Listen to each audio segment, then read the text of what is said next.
الحمد للہ وکفا وسلام علی عبادہ الذین اصطفیٰ خصوصاً علی سید الانبیاء علیہ التحیۃ والثناء اما بعد فاعوذ باللہ من الشیطان الرجیم بسم اللہ الرحمن الرحیم انا انزلناہ فی لیلۃ القدر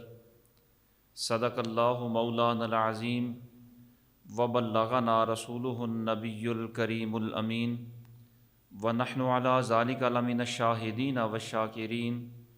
والحمد للہ رب العالمین ان اللہ وملائکتہ یصلون علی النبی یا ایہا الذین آمنوا صلوا علیہ وسلموا تسلیما الصلاۃ والسلام علیک یا سیدی یا رسول اللہ وعلی آلک واصحابک یا سیدی یا حبیب اللہ الصلاۃ والسلام علیک یا شفیع المذنبین وعلی آلک واصحابک یا رحمۃ للعالمین۔ بعد از حمد و ثنا اللہ رب العالمین کے فضل اور اس کی توفیق سے ماہ رمضان کی مقدس ساعتیں ہمیں میسر ہیں۔ اللہ کریم ان گزرنے والے لمحات کو ہم سب کے لیے ذریعہ نجات بنائے۔ آج جمعۃ المبارک کی اس نشست میں عظمت قرآن کے حوالہ سے چند گزارشات آپ کے گوش گزار کرنا مقصود ہے۔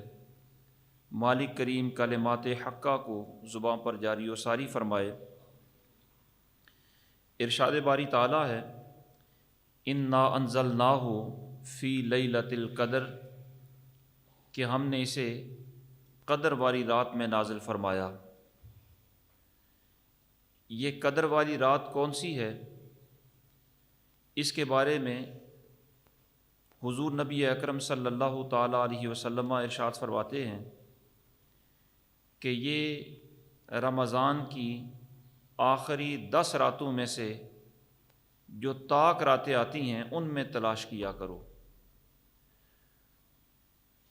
تو قطعیت کے ساتھ اس کا تعین اگرچہ نہیں کیا گیا اور آخری عشرے کی طاق راتوں میں ڈھونڈنے کا حکم دیا گیا، لیکن اہل علم اور اہل مشاہدہ نے اپنے نور بصیرت کی روشنی میں 27ویں رمضان المبارک کو شب قدر قرار دیا ہے، اور ان کے اپنے قرائن ہیں۔ ان قرائن میں سے ایک قرینہ تو یہ ہے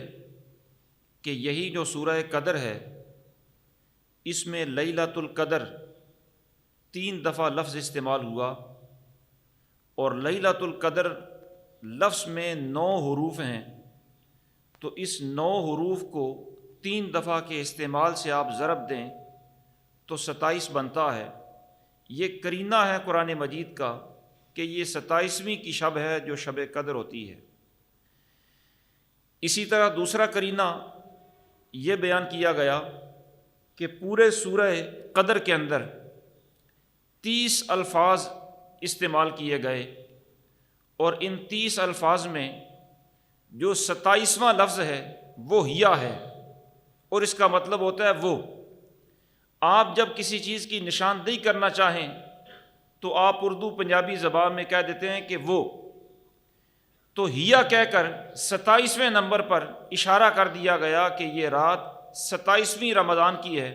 جس کو شب قدر کہا گیا۔ اور قرآن مجید ارشاد فرماتا ہے کہ یہ قرآن ہم نے 27ویں کی رات کو نازل فرمایا،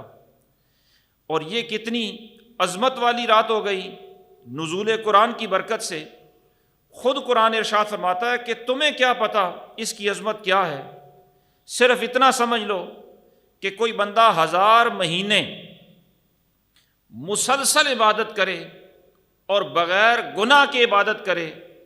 بغیر تعطل کے عبادت کرے، 1000 مہینے مسلسل عبادت کرتا رہے، تو اسے اتنے لمبے عرصے کی عبادت کا وہ اجر و ثواب نہیں ملے گا جو اس ایک رات کو عبادت کرنے کا اللہ رب العالمین ثواب عطا فرما دیتا ہے۔ 1000 مہینوں سے زیادہ فضیلت والی یہ رات ہے، اور اسے یہ رات کو عظمت کس لیے ملی؟ صرف اس لیے کہ ہم نے قرآن اس رات کو نازل فرمایا۔ قرآن مجید فرقان حمید کے نزول کی نسبت اسے حاصل ہو گئی تو یہ اتنی عظمت والی ہو گئی۔ قرآن مجید کتنا عزت والا اور عظمت والا ہے، اس کی عظمتوں کا کون اندازہ کر سکتا ہے؟ قرآن مجید کے علاوہ بھی باقی صحیفے اور کتابیں اللہ ہی نے نازل فرمائیں، لیکن ان کتابوں میں اور قرآن مجید میں مختلف اعتبارات سے فرق ہے۔ ایک فرق تو یہ ہے کہ وہ کتابیں، وہ صحیفے خاص وقت تک کے لیے اور خاص علاقے کے لیے، خاص قوم کے لیے، لیکن قرآن جو اس نے نازل فرمایا اس کی عظمت کا تقاضا یہ تھا کہ یہ وقت کی قید میں محدود نہ ہو، یہ کسی علاقے کی حدود کے اندر مقید نہ کیا جائے، اسے مخصوص زمانے یا مخصوص علاقے یا مخصوص قوم کے ساتھ تعبیر نہ کیا جائے، بلکہ اس کی عظمت کا تقاضا یہ ہے کہ اس کے ساتھ یہ اعلان کیا جائے کہ یہ قرآن ہم نے نازل کیا ہے، یہ ھدی للناس ہے، اولین و آخرین سب کے لیے یہ ہدایت کا منبع بنا کر بھیجا گیا ہے۔ قیامت تک کے لیے ہدایت قرآن سے ملتی رہے گی۔ تو باقی کتابوں میں اور اس میں ایک یہ فرق ہے، اور دوسرا یہ فرق ہے کہ باقی کتابیں جو ہیں ان کتابوں کی زبان ناپید ہو گئی۔ انجیل، تورات، زبور یہ عبرانی یا سریانی زبان کے اندر کتابیں تھیں، اور یہ کتابیں آج ان کی زبان بالکل دنیا کے اندر ناپید ہے، بلکہ جو انجیل کے نسخے ملتے ہیں آپ کو، یہ کوئی انگریزی میں ملے گا، کوئی اردو میں، مقامی زبانوں کے اندر ملے گا، اس کا نسخہ ملے گا اصل جس زبان کے اندر یہ انجیل نازل کی گئی اس زبان کے اندر آج انجیل کا کوئی نسخہ بھی نہیں ہے،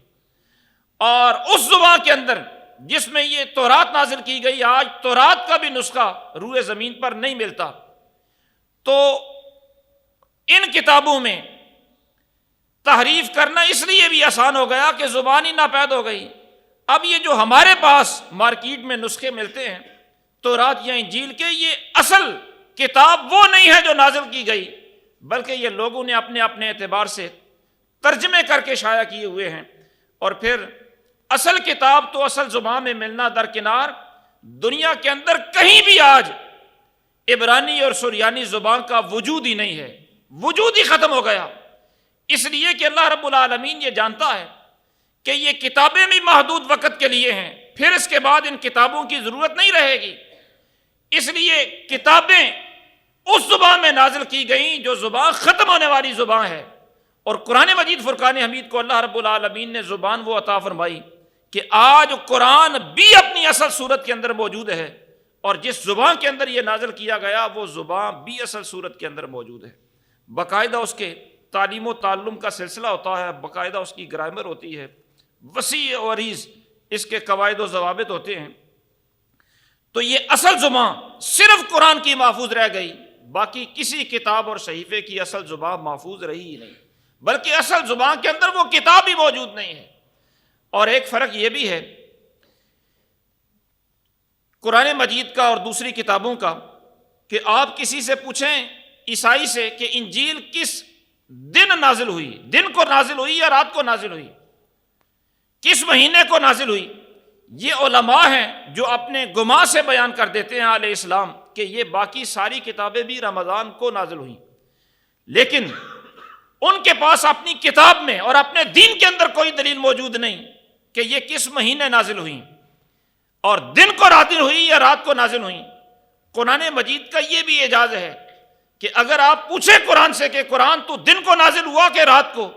تو قرآن خود ارشاد فرماتا ہے کہ انا انزلناہ فی لیلۃ القدر، یہ رات کو نازل کیا گیا۔ اور پوچھیں کہ مہینہ کون سا تھا، تو قرآن خود یہ بیان کرتا ہے کہ شہر رمضان الذی انزل فیہ القرآن، ماہ رمضان کے اندر اس کو نازل کیا گیا، اور جس مہینے میں اس کو نازل کیا گیا اس مہینے کی عظمت یہ ہے، اس کے نزول کی برکت سے عظمت یہ ہے کہ اس مہینے میں جہنم کے دروازے بند کر دیے گئے، اس مہینے میں ہر نیکی کا اجر و ثواب 70 گنا کر دیا گیا، ہر ثواب اللہ رب العالمین نے بڑھا دیا۔ یہ نزول قرآن کی برکت ہے۔ تو قرآن مجید فرقان حمید کی یہ عظمت ہے کہ باقی کتابیں بھی اگرچہ اس نے نازل کی، لیکن اس کو نازل کرنے کے بعد اس نے فرمایا کہ میں اس کا محافظ بھی ہوں۔ انا انزلناہ فی لیلۃ القدر، ہم نے اسے بڑی قدر والی رات میں نازل کیا، اس لیے کہ یہ خود قدر والا ہے، اور جس رات میں نازل کیا گیا اس کو بھی اس نے قدر والا بنا دیا۔ یہ قرآن مجید اللہ رب العالمین کا کلام ہے، تحریف سے محفوظ ہے۔ اور آپ یہ بھی دیکھیں کہ اس وقت تورات انجیل اگرچہ اصل شکل میں موجود نہ بھی ہوں تو بھی کسی نہ کسی مذہب کی نمائندگی تو کرتی ہیں۔ آپ تورات کے ساری دنیا سے نسخے اکٹھے کر لیں، ساری دنیا سے انجیل کے نسخے اکٹھے کر لیں، اگر یہ نسخے ضائع ہو جائیں تو یہ مذہب بالکل ختم ہو جاتا ہے، مذہب کی اور کوئی نمائندگی باقی نہیں رہتی۔ اس واسطے کہ ان کے حافظ تو ہے نہیں جو زبانی دوبارہ مذہب کو سر نو مرتب کر لیں گے۔ تورات کے نسخے ختم ہو گئے تو یہودیت ختم، انجیل کے نسخے ختم ہو گئے تو عیسائیت ختم ہو جاتی ہے۔ لیکن اگر بالفرض خدا نخواستہ پوری روئے زمین سے قرآن مجید کے نسخے اکٹھے کر دیے جائیں اور یہ سمجھ لیا جائے کہ قرآن تحریری شکل کے اندر ختم ہو گیا ہے، تو بھی ہر علاقے، ہر گاؤں کے اندر، ہر بستی کے اندر ایسا اللہ رب العالمین کا بندہ ہوگا جس کے توسط سے اللہ رب العالمین اس کتاب کی حفاظت فرمائے گا۔ اس امت کے بچے سے لے کر بوڑھے تک، 6 سالہ بچے سے لے کر 80 سالہ بوڑھے تک، ایک بندہ پورا قرآن مجید اس طرح دوبارہ از سر نو لکھوا سکتا ہے کہ نہ اس کتاب کی زیر کے اندر فرق آئے گا، نہ زبر کے اندر فرق آئے گا۔ یعنی باقی کتابوں کے نسخے ختم ہو جائیں تو مذہب ہی ختم ہو جاتا ہے، بنیاد ہی منہدم ہو جاتی ہے۔ اس کتاب کا نسخہ اگر ختم بھی ہو جائے تو بھی یہ مذہب اسلام ختم نہیں ہوتا، اس دین کی ترجمانی اللہ رب العالمین پھر بھی باقی رکھتا ہے، اس لیے کہ باقیوں کی حفاظت کا ذمہ نہیں لیا اس نے، اور اس کتاب کی حفاظت کا ذمہ لیا ہے، تحریری شکل کے اندر بھی، زبانی اور تقریری شکل کے اندر بھی۔ اور اس کی حفاظت اتنی ضروری ہے کہ نماز پڑھ رہے ہوتے ہیں، ہر قسم کا کلام منع ہوتا ہے، لیکن کیا مجال اگر کوئی قرآن پڑھتے ہوئے زیر زبر کی فرق کر دے۔ اس نماز کے اندر جب ہر قسم کا کلام ممنوع ہوتا ہے، اگر کوئی فرق کرتا ہے زیر زبر کے اندر تو فوراً پیچھے سے بندہ بولتا ہے کہ نہیں، اس طرح نہیں، اس طرح پڑھو۔ یہ قرآن کی حفاظت ہی کا تو ذریعہ ہے۔ اور پھر اللہ رب العالمین نے اس قرآن کو جو فوائد عطا فرمائے اس امت کے لیے، وہ فوائد حضور نبی اکرم نور مجسم شفیع معظم صلی اللہ تعالیٰ علیہ وسلم نے بڑی وضاحت کے ساتھ بیان فرمائے۔ حضرت سیدنا عبداللہ ابن عباس رضی اللہ تعالیٰ عنہما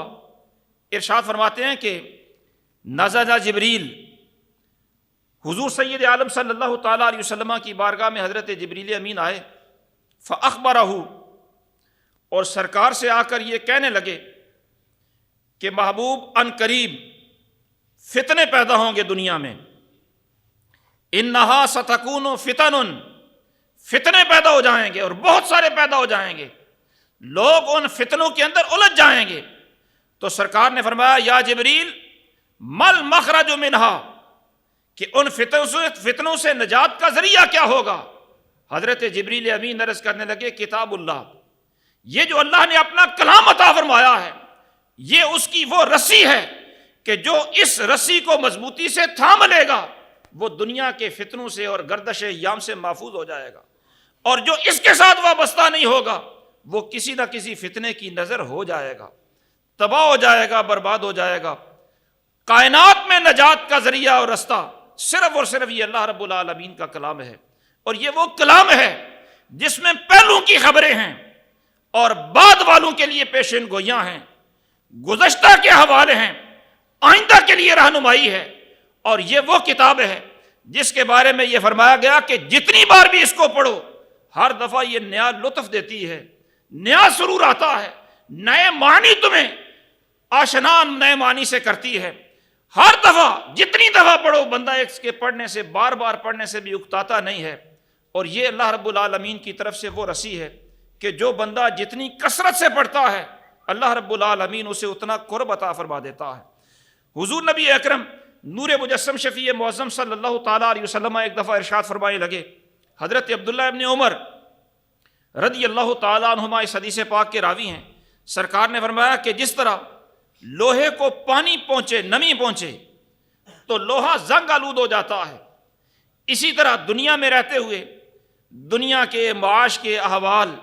یہ دل کو جب پہنچتے ہیں تو دل بھی زنگ آلود ہو جاتا ہے، گناہوں کا زنگ اس پر چڑھ جاتا ہے، دنیا کی سختی کا رنگ اس پر چڑھ جاتا ہے، تو دل بھی زنگ آلود ہو جاتے ہیں۔ عرض کی گئی یا رسول اللہ، دل کا زنگ اتارنے کا طریقہ کیا ہے؟ لوہے کا زنگ اتارنے کا طریقہ تو یہ ہے کہ کوئی بھی کھردری چیز اس پر ملیں، جو سخت بھی ہو کھردری بھی ہو تو لوہے کا زنگ اتر جاتا ہے۔ یا رسول اللہ، دل کا زنگ کیسے اترے گا؟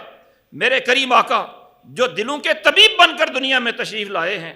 حضور صلی اللہ تعالیٰ علیہ وسلم نے فرمایا موت کو کثرت سے یاد کرو، قرآن کثرت سے پڑھا کرو، اللہ رب العالمین تمہارے دلوں کے زنگ کو دور فرما دے گا۔ تو قرآن کا ایک فائدہ تو یہ سرکار نے بیان فرمایا حضرت عبداللہ ابن عباس کے حوالہ سے کہ فتنوں سے نجات قرآن ہی کے ذریعے ملتی ہے، اور حضرت عبداللہ ابن عمر کے حوالہ سے سرکار بیان فرما رہے ہیں کہ کوئی بندہ اگر دل کا زنگ دور کرنا چاہے اور دل کی سختی دور کرنا چاہے تو اس کے لیے قرآن سے بڑھ کر نسخہ کوئی بھی نہیں ہے۔ قرآن پڑھا کرے، اللہ رب العالمین دل کے زنگ کو دور فرما دے گا۔ اسی طرح حضرت سیدنا ابو سعید خدری رضی اللہ تعالیٰ عنہ سے حدیث پاک مروی ہے کہ سرکار نے ارشاد فرمایا کہ رب العالمین ارشاد فرماتا ہے، یہ حدیث قدسی ہے، فرمایا کہ میرے ذکر کرنے والے میرے مقربین بہت ساری قسموں کے لوگ ہوتے ہیں، کچھ وہ ہوتے ہیں جو ہر وقت دعا کے اندر مصروف رہتے ہیں، کچھ وہ ہوتے ہیں جو ہر وقت میری یاد کے اندر مصروف رہتے ہیں۔ ظاہر ہے جو یاد میں مصروف رہتے ہیں انہیں بھی محروم نہیں رکھتا، جو ہر وقت دعائیں کرتے ہیں اور کثرت سے کرتے ہیں انہیں بھی ان کی ڈیمانڈیں ضرور عطا کرتا ہوں، لیکن کچھ وہ بھی ہیں جو ہر وقت قرآن پڑھتے رہتے ہیں اور اتنی کثرت سے قرآن پڑھتے ہیں، اتنی کثرت سے کہ صرف قرآن ہی پڑھتے ہیں، دعا کرنے کا بھی وقت نہیں بچتا، باقی تسبیحات پڑھنے کا بھی وقت نہیں بچتا۔ تو فرمایا جو تسبیحات کرتے ہیں، دعائیں مانگتے ہیں، انہیں جتنا عطا کرتا ہوں، اس قرآن پڑھنے والے نے اگرچہ وہ دعائیں کی نہیں، وہ مانگا نہیں، لیکن جتنا مانگنے والے کو دیتا ہوں اتنا قرآن پڑھنے والے کو بن مانگے ہی عطا کر دیتا ہوں، اتنا بن مانگے قرآن مجید پڑھنے والے کو میں عطا کر دیتا ہوں۔ تو یہ قرآن اللہ کا وہ کلام ہے کہ بندہ بالفرض نہ بھی کوئی اہتمام کے ساتھ چیز مانگے تو بھی بندے کی جو ضرورت ہوتی ہے اللہ رب العالمین بغیر مانگے پوری کر دیتا۔ یہ قرآن کی عظمت ہے کہ قرآن اپنے پڑھنے والے کو محروم نہیں رہنے دیتا۔ اور پھر نبی اکرم صلی اللہ تعالیٰ علیہ وسلم نے اسی مقام پر ارشاد فرمایا کہ یہ اللہ کا کلام ہے، اور جس طرح اللہ کی ذات باقی ساری کائنات پر فضیلت رکھنے والی ہے، اس طرح اس کا کلام بھی کائنات کے سارے کلاموں پر زیادہ فضیلت رکھنے والا ہے۔ اس کے کلام جیسا کلام کس کا ہوگا؟ اور جس کو اللہ رب العالمین اپنا قرآن پڑھنے کی، اپنا کلام پڑھنے کی توفیق عطا فرما دے، اس سے زیادہ خوش نصیب کون ہوگا؟ حضور نبی اکرم صلی اللہ تعالیٰ علیہ وسلم ایک اور موقع پر فرمائیں لگے کہ جو بندہ قرآن کا ایک حرف پڑھے اسے 10 نیکیاں ملتی ہیں، اسے نیکی ملتی ہے اور نیکی 10 نیکیوں کے برابر ہوتی ہے۔ اور پھر ارشاد فرمایا میں یہ نہیں کہتا کہ الف لام میم ایک حرف ہے، بلکہ فرمایا الف علیحدہ حرف ہے، لام علیحدہ حرف ہے، میم علیحدہ حرف ہے۔ تو ہر حرف کے بدلے 10 نیکیاں، اور پورے قرآن مجید فرقان حمید کے حروف گنتی کر کے لائیں تو یہ کتنے بنتے ہیں؟ حضرت عبداللہ ابن عباس جو اس امت کے سب سے بڑے مفسر قرآن ہیں، قرآن کی تفسیر جاننے والے ہیں، وہ فرماتے ہیں کہ قرآن مجید کے حروف کی تعداد 3,23,671 ہے۔ اگر یہ حروف بندہ پڑھے تو ہر حرف کے بدلے 10 نیکیاں، ایک دفعہ قرآن مجید پڑھنے سے لاکھوں نیکیاں بن گئیں۔ اور پھر جو بندہ ماہ رمضان میں پڑھے، یہاں تو ہر نیکی کا اجر و ثواب 10 گنا نہیں رہتا، 70 گنا ہو جاتا ہے۔ آپ اس کو 70 کے ساتھ ضرب دے دیں تو ایک دفعہ قرآن مجید کی تلاوت کرنے سے اللہ رب العالمین کروڑوں نیکیاں عطا فرما دیتا ہے۔ تو یہ حضور نبی اکرم صلی اللہ تعالیٰ علیہ وسلم کا فرمان قرآن کی کتنی عظمت بیان کر رہا ہے کہ بندے کو چند حروف بھی اگر میسر آ گئے اور چند حروف پڑھنے آ گئے تو اللہ رب العالمین اس کو نیکیوں کے ڈھیر عطا فرما دیتا ہے۔ اور پھر کوئی یہ نہ سمجھے کہ قرآن صرف سمجھ کر پڑھیں تو ہی نیکیاں ملتی ہیں اور تو ہی اللہ رب العالمین ثواب عطا فرماتا ہے، اور بغیر سمجھے پڑھیں جس طرح عام سادے لوگ پڑھتے ہیں بغیر سمجھے، تو بغیر سمجھے پڑھنے سے نیکیاں نہیں ملتی۔ بعض لوگوں کا یہ خیال ہے کہ قرآن پڑھنا تو تب فائدہ دیتا ہے جب بندہ سمجھ کر پڑھے، اور اگر سمجھ ہی نہیں، پتہ ہی نہیں کیا پڑھ رہا ہے تو پھر کیا فائدہ پڑھنے کا؟ لیکن یہ ان کی خام خیالی ہے۔ یقیناً سمجھ کر پڑھنے کا بڑا فائدہ ہے، اس کا مثل کوئی بھی نہیں، لیکن اگر بغیر سمجھے بھی بندہ پڑھے تو بھی اللہ کا کلام پڑھ رہا ہے۔ اور حضور صلی اللہ تعالیٰ علیہ وسلم نے یہ نہیں فرمایا کہ جو سمجھ کر پڑھے اس کو 10 نیکیاں ملتی ہیں، بلکہ مطلقاً فرمایا جو پڑھے اس کو 10 نیکیاں ملتی ہیں۔ تو بغیر سمجھے پڑھنے پر یہ 10 نیکیاں ہر حرف پر ملتی ہیں۔ اور حضرت سیدنا امام غزالی فرماتے ہیں کہ حضرت امام احمد بن حنبل لاکھوں حدیثوں کے حافظ اور فقہ کے امام احمد بن حنبل، ان کو بارگاہ رب العزت کی زیارت نصیب ہوئی خواب میں۔ انہوں نے رب العالمین سے یہ پوچھا کہ مالک کریم، تیرا سب سے زیادہ قرب بندے کو کیسے نصیب ہوتا ہے؟ اللہ رب العالمین نے فرمایا میری کتاب پڑھنے سے۔ عرض کی مالک کریم بفہمن او بغیر فہمن، تیری کتاب سمجھ کر پڑھے تو قرب عطا فرماتا ہے، یا بغیر سمجھے بندہ پڑھے تو قرب عطا فرماتا ہے؟ کس طرح تیرا قرب زیادہ نصیب ہوتا ہے؟ مالک کریم نے فرمایا میری کتاب پڑھے، سمجھ پر پڑھے یا بغیر سمجھے پڑھے، جیسے بھی پڑھے میں بندے کو اپنا قرب عطا کر ہی دیتا ہوں۔ یہ اللہ رب العالمین کی وہ رسی ہے جس کا ایک سرا اس کے دستے قدرت میں ہے، دوسرا سرا اس نے تمہارے لیے تمہارے درمیان چھوڑ دیا ہے۔ جو اس رسی کو پکڑے گا اللہ رب العالمین کے دامن کرم سے وہ وابستہ ہو ہی جائے گا۔ اسی طرح حضور نبی اکرم نور مجسم شفیع معظم صلی اللہ تعالیٰ علیہ وسلم نے اس قرآن کے پڑھنے کے سلسلے میں یہ بھی بیان فرمایا کہ اگر کوئی بندہ زبانی پڑھتا ہے تو بھی بڑا ثواب ہے، بڑا ثواب ہے، لیکن جو بندہ قرآن دیکھ کر پڑھتا ہے، تلاوت کرتا ہے، اس کا ثواب 2 گنا کر دیا جاتا ہے، بڑھا دیا جاتا ہے۔ اسی طرح بعض اوقات یہ بھی ہوتا ہے کہ کوئی بندہ ظاہر ہے جس نے باقاعدہ کسی استاذ قاری ماہر سے پڑھا ہو، اس کا تو پڑھنے کا تلفظ بہت اچھا ہوگا، اور جو عام سادہ پرانے لوگوں سے، دیہاتی لوگوں سے قرآن مجید پڑھتے ہیں، روانی تو ان کی ہو جاتی ہے لیکن تلفظ اتنا اچھا نہیں ہوتا، وہ باقاعدہ عربی لہجے کے اندر نہیں پڑھ سکتے۔ تو اس سلسلے میں سرکار کی تعلیم کیا ہے؟ حضرت سیدنا جابر رضی اللہ تعالیٰ عنہ ارشاد فرماتے ہیں خرج علینا رسول اللہ صلی اللہ تعالیٰ علیہ وسلم وَنَحْنُ نَقْرَأُ الْقُرْآنَ، کہ ایک دفعہ ہم آپس میں صحابہ بیٹھے تھے اور ہم قرآن پڑھ رہے تھے، اتنے میں سرکار ہمارے درمیان جلوہ فرما ہو گئے۔ ہم نے عرض کی یا رسول اللہ ہم قرآن تو پڑھتے ہیں لیکن ہم سارے جو یہاں جمع ہیں سارے ایک جیسے ہیں نہیں، فین الاعرابی والاعجمی، کہ یا رسول اللہ سارے کے سارے شہر مدینہ کے باسی نہیں ہیں، سارے قریش کے قبیلے سے تعلق رکھنے والے بھی نہیں ہیں، ہم میں کچھ دیہاتی بھی ہیں اور کچھ وہ بھی ہیں جن کی زبان عربی ہے ہی نہیں، وہ اجمی ہیں، تو سب کے پڑھنے کا انداز ایک جیسا نہیں ہے، تو یا رسول اللہ ہمارے لیے کیا آپ ارشاد فرماتے ہیں؟ میرے کریم آقا ارشاد فرمانے لگے اقرؤ فکل حسن، جس کو جیسے آتا ہے وہ اللہ کا قرآن پڑھے، جس طرح بھی پڑھے گا اللہ رب العالمین ثواب عطا کر ہی دے گا۔ لیکن اس کا یہ مطلب نہیں کہ قرآن کا تلفظ صحیح کرنے کی کوشش بھی نہ کریں، کوشش کریں، لیکن جس کا جو تلفظ ہے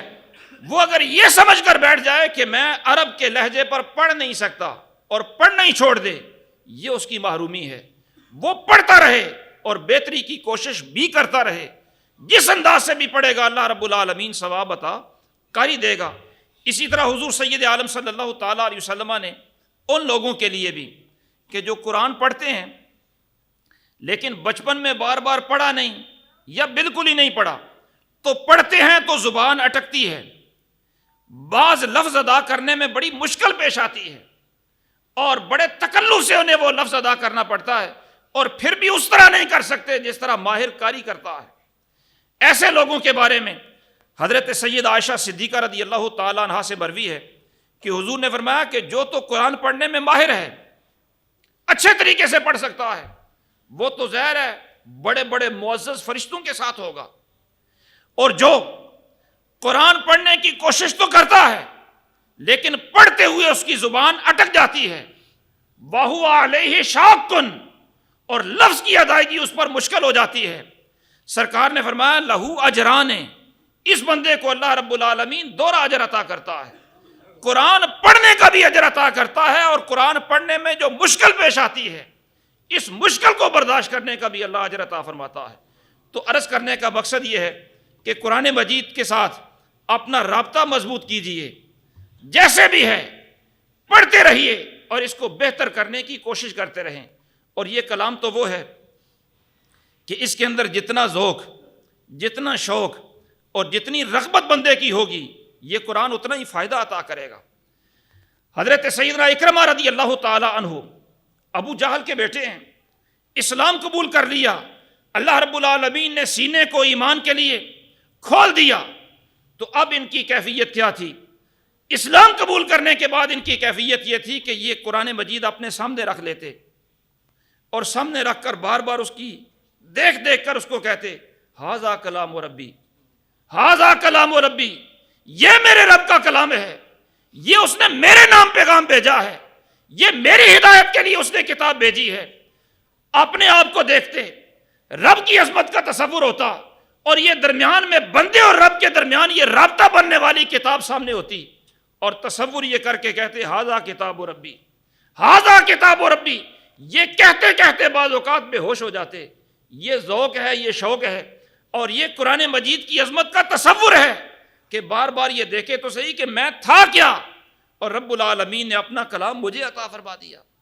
اور اس ذوق کے ساتھ بندہ یہ دیکھے کہ قرآن اثر پھر کتنا کرتا ہے۔ قرآن کا اثر اگر دیکھنا ہو تو میں زیادہ تفصیلات میں نہیں جاتا، آپ صرف اتنا دیکھ لیں کہ حضرت فاروق اعظم ابتدا میں سرکار کو شہید کرنے آئے تھے، لیکن سرکار کے کلام کو صرف سنا، صرف چند آیتیں سنی، دل اس طرح بدلا کہ پہلے جو سب سے بڑے دشمن بن کے آئے تھے اب وہ حضور صلی اللہ تعالیٰ علیہ وسلم کے سب سے بڑے غلام بن گئے، وہ فاروق اعظم بن گئے۔ قسمت بدل گئی، تقدیر بدل گئی، ذہن بدل گیا، دل کے انداز بدل گئے، دل کی دنیا بدل گئی۔ یہ قرآن کی اثر آفرینی ہے۔ اسی طرح بہت سارے صحابہ کرام رضوان اللہ تعالیٰ علیہ مجمعین کی مثالیں ہیں۔ طفیل بن عمر دوسی،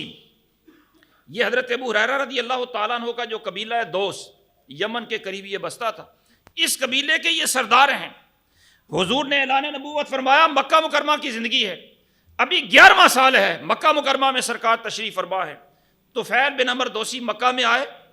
اب ظاہر سردار ہیں تو سرداران مکہ نے بڑا شاندار استقبال کیا، اور ساتھ ہی کان بھرنے شروع کر دیے کہ یہاں مکہ میں ایک بندہ وہ بھی آیا ہے، عجیب عجیب سی باتیں کرتا ہے، اور ایسا وہ دین لے کے آیا ہے کہ ہمارے بہت سارے نوجوان اس کے ساتھ وابستہ ہو گئے۔ باری حضور کے بارے میں کان بھرے، اور ساتھ ترغیب یہ دی کہ آپ کہیں ان کی باتوں میں نہ آ جانا۔ حضرت طفیل بن عمر دوسی کہتے ہیں کہ میں نے یہ بات پلے باندھ لی کہ میں ان کی باتوں میں نہیں آؤں گا، چنانچہ میں نے اپنے کانوں میں روئی ٹھونس لی کہ میں کہیں ان کی بات سن بھی نہ لوں۔ فرماتے ہیں ایک دفعہ اتفاق ایسا ہوا کہ میں حرم کعبہ میں بیٹھا تھا،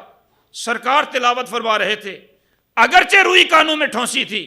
لیکن اللہ کا کرم ہوا، سرکار کی آواز میرے کانوں تک پہنچ گئی، میرے دل کی دنیا زیر و زبر ہونے لگی۔ اب میں سوچنے لگا کہ اگرچہ انہوں نے مجھے بڑا منع کیا ہے لیکن میں کوئی پاگل تو نہیں، اور میں عام آدمی بھی نہیں، میں خود قادر الکلام ہوں، اور کلام کے اصناف کو میں جاننے والا ہوں، میں بات ان کی سنوں تو صحیح، اگر مجھے پسند آئی تو مزید سنیں گے، نہ پسند آئی تو ہم اپنا راہ لے لیں گے۔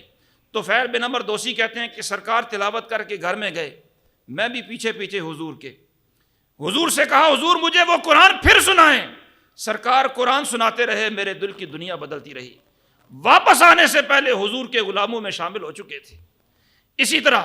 حضور نبی اکرم صلی اللہ تعالیٰ علیہ وسلم بدر سے جب واپس مدینہ طیبہ پہنچے تو مکہ مکرمہ کے کچھ قیدی بھی تھے کافروں کے، ان قیدیوں کی بات چیت کرنے کے لیے، ان کو چھڑانے کے لیے، ان کا معاملہ طے کرنے کے لیے، مذاکرات کرنے کے لیے جبیر بن مطعم یہ مکہ سے چلے مدینہ حضور کی بارگاہ میں پہنچے۔ کہتے ہیں جب میں مدینہ میں پہنچا تو مغرب کی نماز کا وقت تھا اور حضور اپنے غلاموں کو نماز پڑھا رہے تھے۔ میں جب پہنچا حضور قرآن پڑھ رہے تھے۔ اب اللہ کا کلام، رسالت والی زبان اور امام الانبیاء کی زبان، اس کی اثر آفرینی کا اندازہ کون کر سکتا؟ کہتے ہیں حضور نے بس وہ مغرب کی تلاوت ہی کی قرآن کی، میں جوں جوں آیات سنتا گیا دل کی دنیا بدلتی گئی۔ آیا تو تھا اسیران بدل کافروں کا معاملہ طے کرنے کے لیے، لیکن جب حضور نے سلام پھیرا تو سب سے پہلے میں قدموں میں حاضر ہوا، عرض کی حضور مجھے بھی غلامی میں قبول فرما لیں۔ یعنی یہ اثر آفری ہے، دل کی دنیا بدل دیتا ہے، لیکن شرط یہ ہے کہ بندہ یہ سمجھے کہ میں کیا ہوں، میرا رب کی عظمت کیا ہے، اور اس نے میرے لیے یہ کلام بھیجا ہے۔ یہ سمجھ کر بندہ کلام پڑھے تو پھر انشاءاللہ العزیز یہ قرآن مجید اس کی شخصیت کے اندر عجیب انقلاب پیدا کر دیتا ہے۔ حضرت فاروق اعظم کے پاس ایک بندہ آتا تھا، آ کر اپنی حاجتیں بیان کرتا، ضرورتیں بیان کرتا۔